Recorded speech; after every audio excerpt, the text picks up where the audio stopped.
Hi, astroferret with the Astroweather for Friday, the 22nd of May. Venus in square to Neptune today tells a story of conflicting desires. Venus in Cancer wants to hold loved ones close and finds joy in the bonds of family or tribe.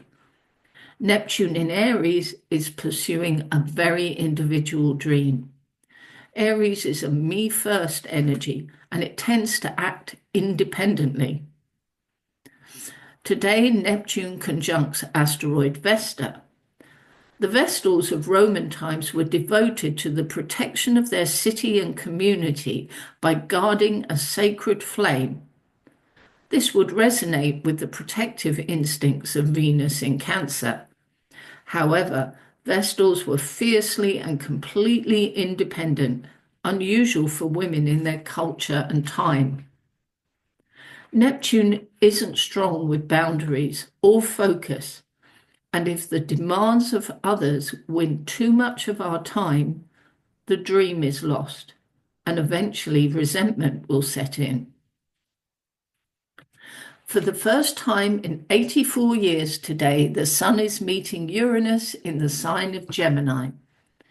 We can expect the unexpected, shocking news even, but also a sudden clarity around our sole purpose and the importance of having the freedom to realize that purpose.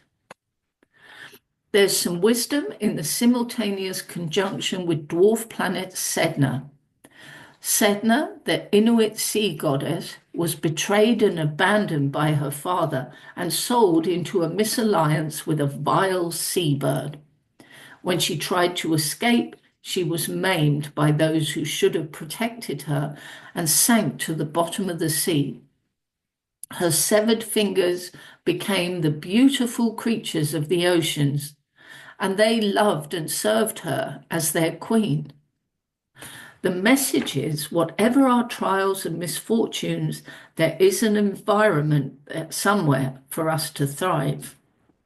Uranus suggests we make the breaks we need in order to be true to ourselves.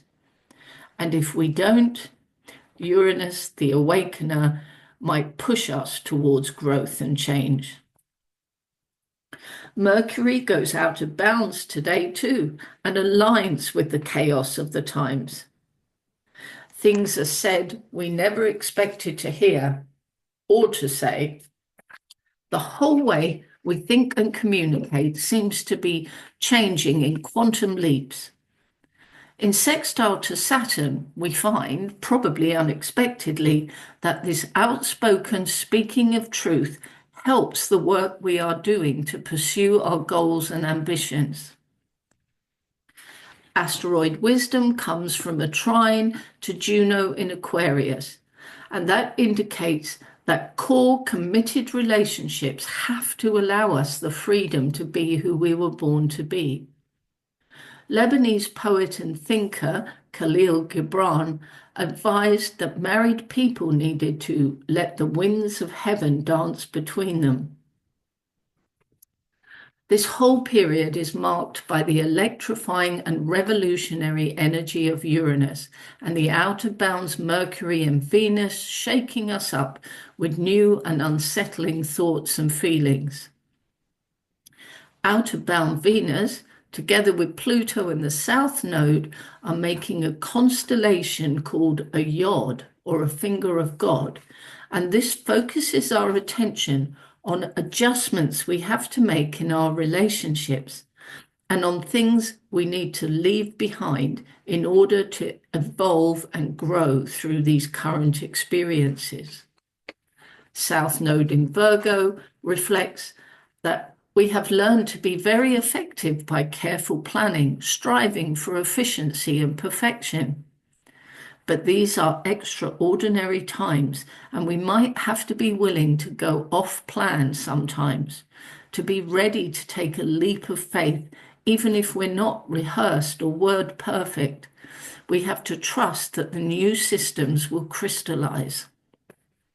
The emotional security Venus craves is compromised here, but the potentials are unprecedented.